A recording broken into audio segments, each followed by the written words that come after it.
Guys, go ahead. We'll pass on the introductory comment. Coach, how much hype is there for this late night, as far as you can tell from the fan base, compared to all the other ones you've had here? I would say this, from what I can tell, this is probably the most anticipated start of the season that we've had since I've been here. But I'm not sure that's 100% reliable, because I don't really talk to a great portion of the fan base. But based on what people have told me, that there seems to be no shortage of anticipation, and the way the ticket sales have gone this summer without even putting them on sale, and already sold the building out, every seat and things like that. I think there's as much hype around this year as any, and I think it's large part because of the unknown. Because we've had other good players and other good teams returning. This team hasn't proven itself at all, but still the unknown of having a good recruiting class, I think, has everybody pretty excited. Well, you've had unknowns plenty of times, but it seems like, from what I can tell, you felt pretty good about these unknowns. Can you just discuss that, the difference between the known unknowns and what you know about this team already? Well, I think this team is different than most of the teams that we've had here, maybe all the teams we've had here, because we're as deep as we've ever been. We probably have as many good players in the gym as we've ever had, and we certainly are long and you know, can play with, you know, 5 or 6 bigs, where in years past we may have been a little limited in doing so. But it really doesn't make a huge difference, except in practice, if you're deep, unless injuries occur and foul trouble occurs and things like that, because we've had some success playing primarily 6 guys, and we've had success playing 9 or 10 guys. And so, but I do think it could be a team that could play with more reckless abandon, especially defensively, because foul problems hopefully won't be as big a concern trying to protect guys as it has been in years past, with trying to keep guys on the floor, you know, 30 to 35 minutes. So I'm excited about it. We are talented, but by no means do we know how to play, and by no means are we ready to play. So we're still a long ways away. Is there anything, any one thing athletically or basketball-wise that Embiid, if that's how you pronounce it, does better than any big man you've had before? Well, he's got the best feet. You know, if when you guys watch Joel play, you'll say he's got unbelievable feet. I mean, he's like a 6-footer. Things he can do with his feet, and I think, you know, kind of reminds me a little bit of Olajuwon. You know, early in his career. Not saying he's Olajuwon. I'm not saying that at all. But you know, some similarities. When he was real raw, when he was young, but always had great feet, light on his feet. And I think Joel's the same way. He's got a long ways to go from a strength standpoint, a toughness standpoint, to be able to play, you know, a ton of minutes his rookie season. But he can do some things and move in a way that very few big guys we've had has moved. When you talk about Andrew Wiggins and, I guess, him committing to the program, what does that mean overall, and what can you say about him, a player? Well, I mean, getting Andrew, you know, we've recruited good players in the past, but getting him, I think, was something that kind of made people, maybe even nationally, look at us in a different light, because we recruit a lot of good players, but we haven't really had a ton of success recruiting the, you know, top 3 or 4 players in the respective classes in the country. And you know, he obviously has that distinction, and so I do think from a standpoint of other recruits and things like that, it brought instant attention to our program. But after he gets here, none of that matters anymore. And so he's very talented. He has a ton of potential, but he's just a freshman. He's going to be finding his way just like everybody else. And the expectations that have been put on him by outside factors or media members comparing him to this person or that person are really not fair at all. He has a chance to become a great player, but you know, I would not say he's a great player yet. He's a great prospect, and certainly hopefully he'll develop in a way where he can become a great player very, very quickly. But what Is are the there growing pressure? pains you expect from Connor as a freshman, if any? I would say all freshmen go through growing pains, Bob. The one thing with Connery, and you see it all around, he is a shooter. He's a scorer, but he's probably a shooter before he's even a scorer. And with that, you get to the college level and you got bigger guys closing out at you and the game's a little faster and you got to get your shot off a little quicker and things like that. Sometimes you see guys really labor to shoot the ball with the same consistency they shot in high school. And I would say that to me, even though it's not a concern, because he'll have a green light with us, but it is something that I bet he has to go through. Because in college, in high school, you know, he could miss 6 in a row and he knew he was going to get 6 more and believed the 7th one was going in through 12 or whatnot. And in college, you're not going to get that many looks. And so he goes from being a volume type consistent shooter to now being able to maybe not get off near as many looks, but still yet having to have the same effectiveness. And sometimes that's tough for a guy that's been a volume shooter to do. But what do you expect, you mentioned Andrew, what do you expect the adjustments for him are basketball-wise? I think with Andrew, and we've talked about this, you know, technically he was a junior in high school last year, and he reclassified to become a senior. So when we started recruiting Andrew, he was a sophomore, and people were already saying this and that about him. And so even last year as an entering junior in high school last summer before last, he showed some flashes of dominance. But the one thing I would say is he didn't do it on a consistent basis. He's a guy that I think, and I think everybody that knows him would say the same thing, that relies on athletic ability and turning it on when it needs to be turned on. And when you get to this level, and even at a very high level of high quality ball, you got a lot of guys that if you play that way, you'll never get it turned on. And so he has to become a consistent guy that tries to impact every possession in whatever way, shape, or form there is for him to impact it. Because he could be our best defender, he could be our best shot blocker, he could be our best lane runner, he could be our best offensive rebound, he could be a lot of things. But if he doesn't do it every possession, he won't be any of those things. And so I think that's the big thing with him, is he's got to learn to compete in order to win a possession, every possession of the game. In the limited practice time you've had, how would you assess his coachability? Oh, he's a 10. All of our young kids have been 10s. I mean, this has been a great group to work with, and if there is stubbornness, it's strictly from a competitive standpoint, which I find that to be pretty attractive, but there hasn't been any stubbornness from a want-to-learn standpoint. These guys have all been 10s. Season's the start keeps getting earlier in practice, earlier and earlier. Are you in favor of that, and especially with a team as young as you have? Yeah, I'm in favor of it this year. Yeah. And then if we have very many guys return, I'll be against it next year. So I do think the season's too long. But the way that they have done it, they've done it in a way, I think the women were ahead of us in this regard because they did it a couple of years ago, but they've done it in a way where basically you don't have to cram so much stuff in so fast. You can probably take your time and be a better teacher. And then also you don't have to wear the guys' bodies out so much because you know, you can be on 2 days off a day, on 2 days off a day until you get your body in shape where you're prepared to practice. Right now, there will not be one team in America from a conditioning standpoint that's prepared to practice for a November 1st type practice.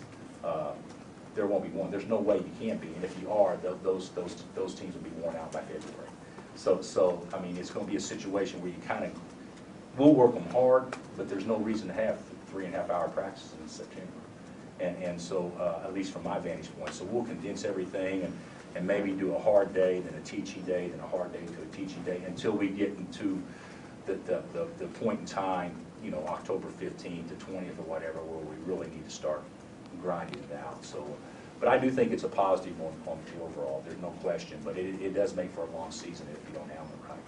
Well, you see Frank Mason being able to come in right away and push the deer. Oh yeah, there's no question Frank can push the deer, no question, and the deer knows that. So Frank's talented, he's tough, he's a pit bull, probably as competitive as anybody we have, but does he know how to lead and things like that? Those are the questions that need to be answered, that he can certainly learn from Nadir, and he's doing so every day. So, but certainly he's in a battle, though, for playing time with Nadir, but he's still got a long ways to go from knowing how to run a team, I believe.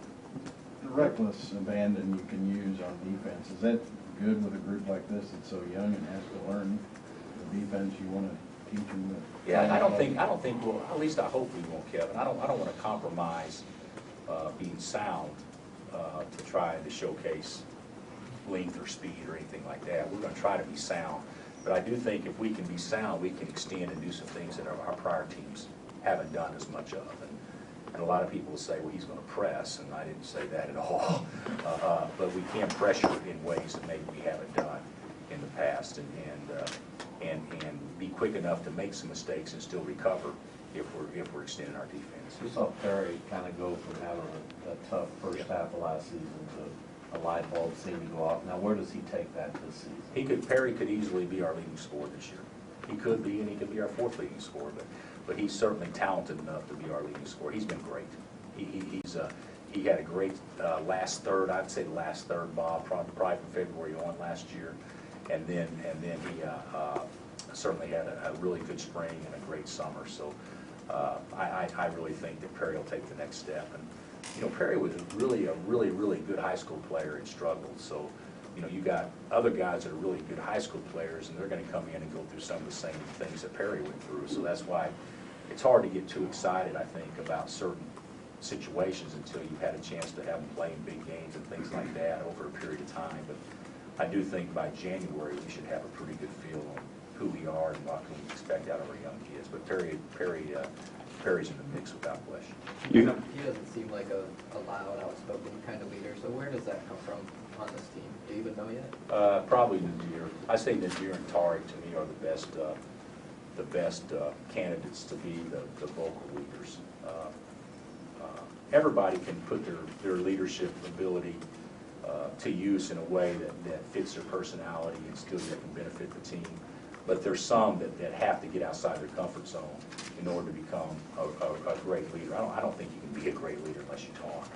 And Perry and Frank and guys like that have to become better talkers to become viewed as great leaders.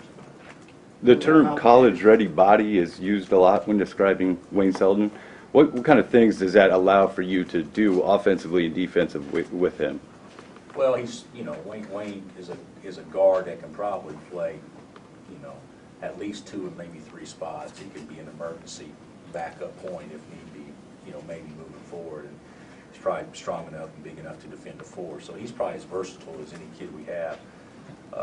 But the big thing is with freshmen a lot of times, and you'll see this with guys we've had in the past, or use an example of Connor this year.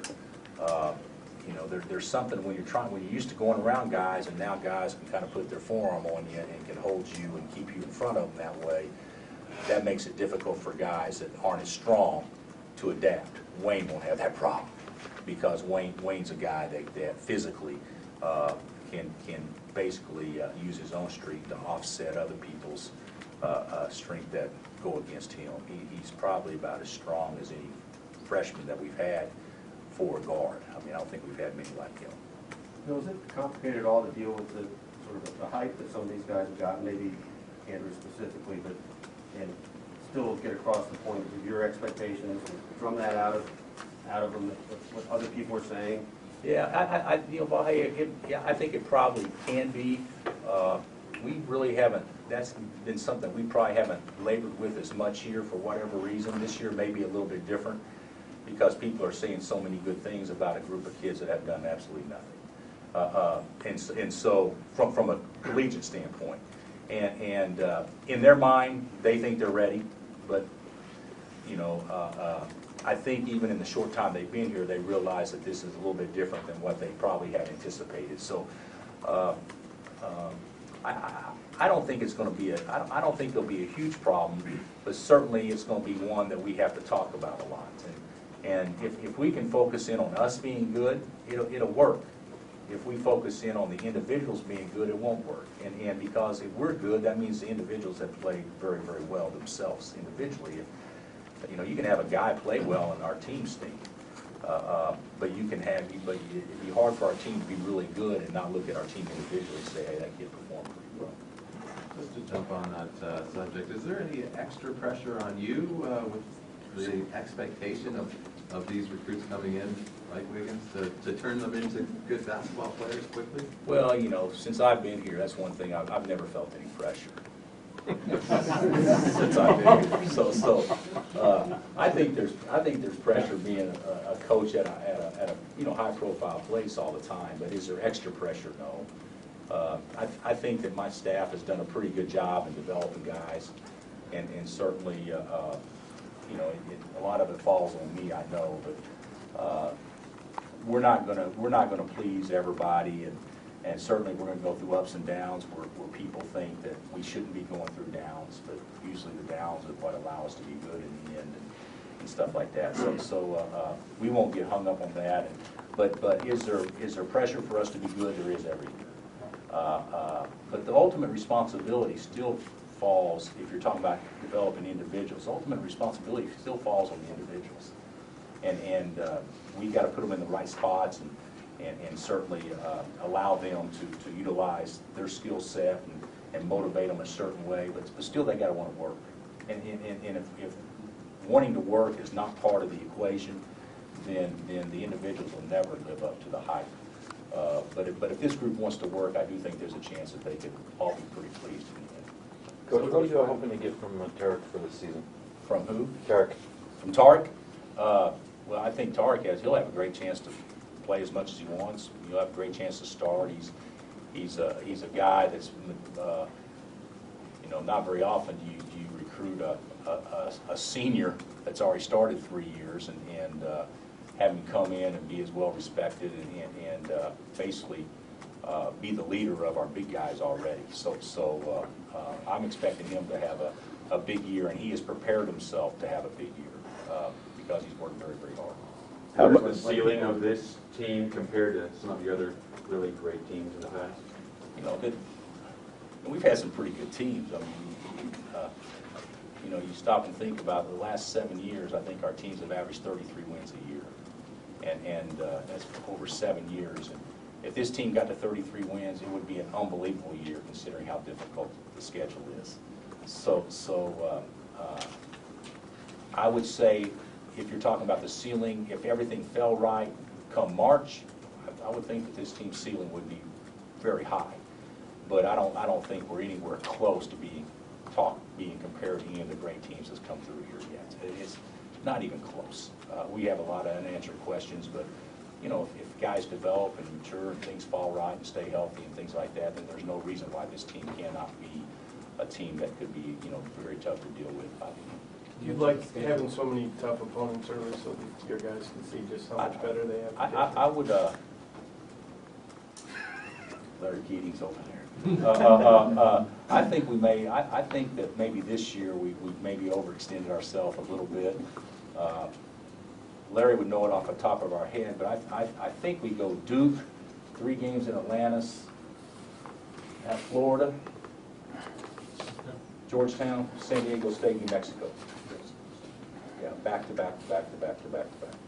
So I don't know if there's any team in America that would be doing anything like that. So, but I do like the fact that we're playing a hard schedule. But I think hard schedules expose yourself what your true weaknesses are, so it's not camouflaged by maybe playing some opponents that you can get by with some things. So in the end, it will help us playing a hard schedule. There's no question. With Perry, what areas did you want to see him improve going into With the Perry? With Perry going into the offseason, and where do you think he's improved this summer? Well, I think he's a natural scorer, and I think, you know, just basically confidence and having the confidence to make plays like he did towards the end of the season last year. I think last year he was trying to fit in and be one of many, and I think this year he's got to have more of a hungry attitude, which I do think he has. But this is personality, though? You know, his personality is he's very quiet and the appearance of laid back, but he's also a guy that been the state player of the year 4 times in a row and won 4 state championships. So the fire burns, there's no question. I think that sometimes he's got to, I think sometimes as a young kid, no matter how you try to stress it, they still want to please the older kids and things like that. And now, we're so young this year, he's one of the older kids, so I don't think he'll have a problem with that at all. Is that similar to Andrew at all? Kind of quiet a little bit? I don't, Perry is a whole different level of quiet. I mean, you could be in a room with Perry and neither person speak for 24 hours. I mean, he's that kind of quiet. Andrew's not like that at all. But Andrew does take kind of a laid-back approach, which is similar now. Have you tried to kind of scare them a little bit to get them to be more vocal, or do you just kind of let their personalities be what they are? No, we have different ways to try to get everybody to talk and be more vocal. Absolutely, yeah. We work on that, and we'll get better at that. You know, this is we're 4 weeks into school starting, no, we haven't converted everybody to totally change their personality and things like that in 4 weeks. But I think guys will grow into what their role will be, and of course their role, everybody would be. You know, everybody's got to become better communicators. So Bill, is it easy for you to talk to Perry? And you got to the point where you can? Oh no, Perry feels Perry's much more comfortable with me as well. Like he'll come in the office and we'll sit down and have a 30 or 45-second conversation, which is much better than what it was when he first got here. So, but no, Perry's a lot more comfortable. I think the big thing with Perry is him being comfortable, and he's a terrific kid, and it's nice to see him kind of grow in that way, which he's definitely doing. With so many new guys and some talented veterans, do you foresee anybody being asked to redshirt? I don't know about asked to redshirt. I foresee us talking about it with maybe 1 or 2 guys.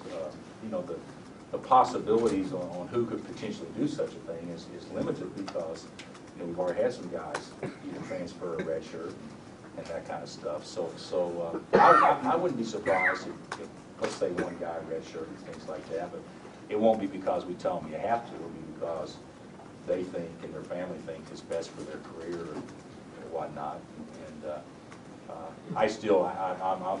after seeing Travis and Jeff Withey, I can't understand if you're not in the mix in your top 9 or something like that, why you, as a young kid, why you wouldn't consider that. Because if you just follow what they did, I mean, those guys had unbelievable careers, and just because they were patient. And so sometimes I think that's something that kids need to look at, but I don't know who that would be just yet. It a lot depends on how things play out in practice sessions. What's the biggest thing Landon Lucas got out of his redshirt year? Well, I think he's become much more athletic, and he's much more confident. He's much, he's obviously more explosive and has a little bit more of a scorer's mentality. He's very, very bright, so he gets what we're doing. He's one of those guys that, over time, he's going to be a really good player for Kansas. He's going to be a really good player, but he's going to be a guy that gradually gains on it. And he's just starting to scratch the surface and get it. So I could not be more pleased on where he is at this stage of his career compared to where I thought he would be when we recruited. He's far ahead of schedule from my perspective. Obviously, there's a lot of attention on Andrew as a freshman, but even before he committed, this freshman class was pretty stacked. Can you talk about maybe some of the other guys who are not getting the attention because of Andrew's height? Well, Wayne Seldis, you guys will see, he's prepared, in large part because of physically he's prepared. And Brandon Green's a talented long wing, to me, Connor Frankamp, if there's somebody that shoots it better, I'd like to see it, because this guy can shoot maybe as well as anybody we've had here, period. I mean, he's really a good shooter. Now, can he do it under game conditions and things like that remains to be seen, but we certainly think he can. I think Tari Black may have been the whole steal of any recruiting class in America, because here's a guy that is a potential draft pick that you get all the maturity and the guy that already knows how to work and things like that coming in, for 1 year, and he knows it has to be a banner season for him, or the transfer wasn't worth it. So I mean, he's hungry, and You know, Joel is probably as talented as a big kid as we've ever had, in large part because he's so good on his feet. But there's a lot of guys with the potential tag around their neck that haven't done anything yet. But I do think that this class can be, and I don't know who I left out. Frank Mason is, you guys will see, he's a guy that signed with Towson, you know, out of high school and didn't qualify and goes to prep school, and we're begging him to come here, and I think that you guys will understand why after you watch him play. He's a guy that has a chance to be a terrific player. So we're real excited about our entire class, and Andrew was icing on the cake, but this class would have been one of our better classes, even if Andrew hadn't come. Coach, what did Frank do in that prep school year where we stand out that maybe he hadn't done? Well, I don't know. We didn't recruit him out of high school, so I don't know what he did or didn't do in high school. But I know he did a great job leading his team, being very coachable, and basically understanding that he had a chance to be at a real high level where maybe he never saw that early on in his high school career, and it was great motivation for him. I mean, this kid's he's got a lot of fire in his belly. He's excited to be here, and definitely, without question, one of the most 2 or 3 athletic kids on our team. Do you think having this many recruits that are highly thought of, maybe signed, helps in recruiting for the future? Yeah, I think so. I think so. The more kids that you sign that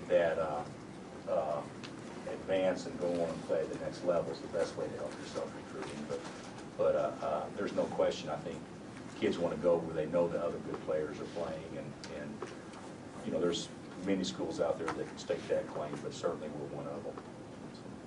Coach, you mentioned Brennan. I guess what's his skill set? Can you remind of any players that have passed? He's bigger. You know, he's a legit 6'7" with great range and vision and good ball skills. I mean, he's you know, he's got tightened a lot of things up, but you know, in any other recruiting class, he'd be a headliner. And so he's a good player, though. He's really a nice player. Bill, we always ask you about the rotation, but how deep could this team go? Well, it really doesn't matter because we'll probably only play 9. But I do think it could be a different 9. I think it's one of those teams that it could be a different 9 depending on who's playing well, because that kind of stuff. But it is a team, at least right now, looking at it. Of course, everybody's deeper when the season starts than they are at the end, because coaches get comfortable and certain guys play better than other guys. So a lot of times coaches foresee their rotation being 9, but it's really 7 when it counts. But I do think this could be a year where we play a solid 9 in every big game, which we probably haven't done in years past. So, Coach, heading into the season, then, do you have a solid, firm stance on whether or not this is the best recruiting class ever? Or do you want to make some amendments to that? Best recruiting class ever? For you. Oh, I'd say, yeah, this is the most talented class that we signed. You know, Julian, Brandon, and Mario, and Micah Downs, I mean, that was pretty good. I mean, you got 3 McDonald's All-American, plus Brandon, who would have made it, but he wasn't eligible for it. And so I don't know if you know, when you talk about 4 quality guys, I don't know if we have any guys with more quality than that, but we do have more. So you know, when you talk about a class of 8, you know, I do think of the 8, there's 8 pretty good players there. So it's without question the deepest class we've had. Of course, it remains to be seen if it's the best one, but I certainly think it has the potential to be the best. All right, Coach.